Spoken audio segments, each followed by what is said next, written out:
definitely what's always been on in me is, what am I going to do next? What's the next thing?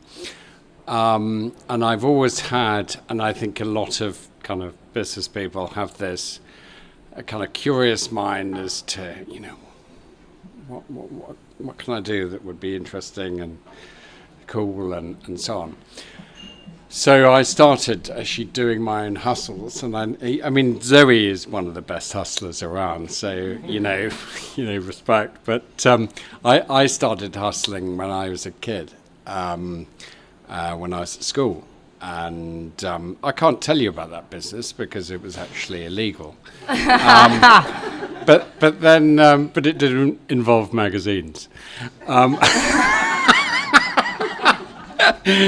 I'm not going to say any more.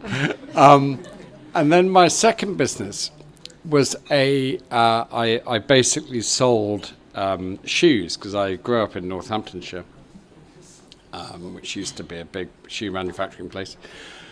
And I used to go around city dealing rooms in London and basically take people's shoe sizes. Everyone loves being served, and I'd kind of, I'd basically charm people. And then I'd go up to the factory in Northampton and basically deliver the shoes the next day. And this was a really good business, when I was at university. And I remember thinking, I'm not sure I want to give this up. I don't want a proper job, because in those days, everyone said, well, you've got to become an accountant. If you want to go into business, you've got to be an accountant. My dad used to say, you've got to be an accountant.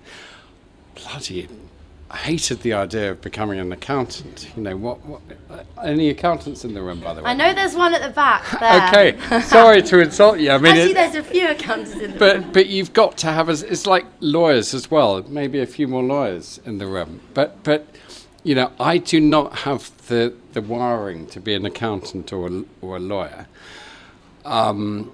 So anyway, it's quite tempting to carry on with this kind of hustle, selling shoes or whatever.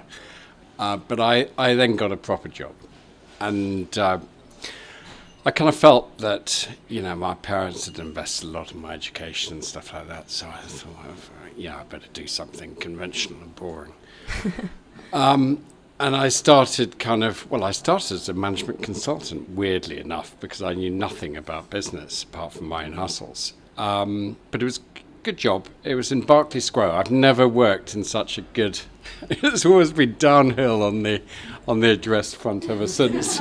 I was in Berkeley Square House, and I worked for this American company.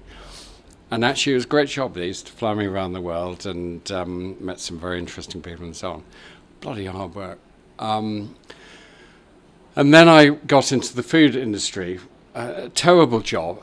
Absolutely hated it. I worked for Safeway. I don't know if you remember Safeway. Anything you want from a store and a little bit more. No. That was the strap line. Never forgot the tagline. Absolutely hated it. I hate kind of bureaucracies. I hate kind of having to wear a white shirt and a tie and look a particular way. I remember my boss once said to me, he said, he was a right idiot, this guy. And he said, James, I really want you to kind of, you've got to fit in more into this business. And the way you're going to fit in more is you're going to shave, because you always leave a bit here. You're going to shave all the way down, you're going to look so clean cut. And I just thought, what a knob. I don't want this. I hate the kind of brown nosing in these big companies. I basically hate big companies.